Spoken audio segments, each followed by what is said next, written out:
Back on the Friday Night Thunder Scoreboard Show, broadcasting live from the Al White Ford Lincoln Studios. Dennis Weaver, Josh Peterson, Danny Catalano, Rob Clutter, and Brian Markham.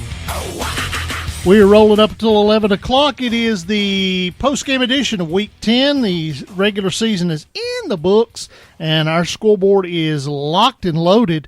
Go check it out at FridayNightThunder.com. We're going to get an update on it in just a second, but first we need to talk to our good man, Garry Clark. He is the play-by-play voice for the Dragons of York Institute, WDEB, in Jamestown. Gary, are you still with us?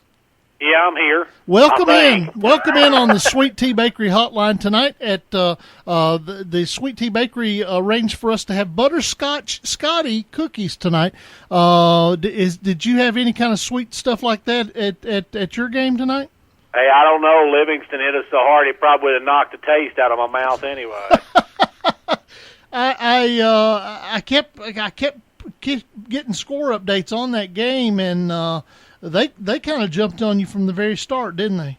Hey, I'll tell you, with York had actually a win. They were in the playoffs. They didn't look like a team that wanted to be in the playoffs. They came out and Livingston ran through them like Somali pirates running from a Britney Spears song.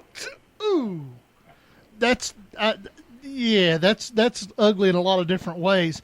The Livingston Academy is got a quarterback. I think that's a sophomore. Is that right?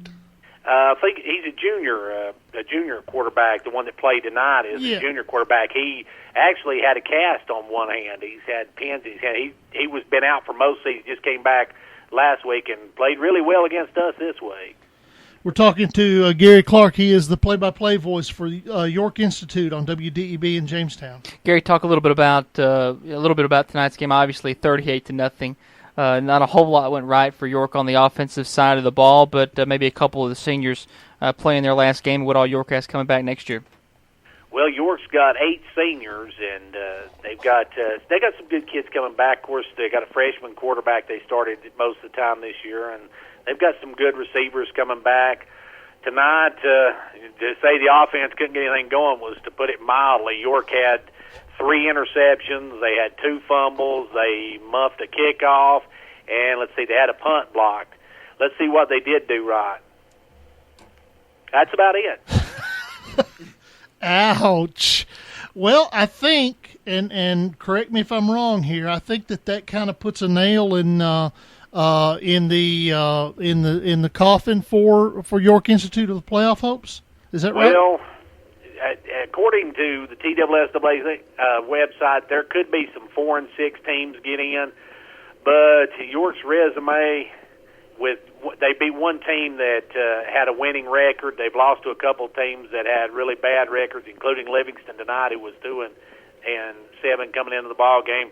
So their resume is kind of like Kevin Federline's. I don't think it's going to be good enough. All right. Gary, hope it is, and hope we get to talk to you next week. If not, we'll put together a mixtape and do your best of, okay?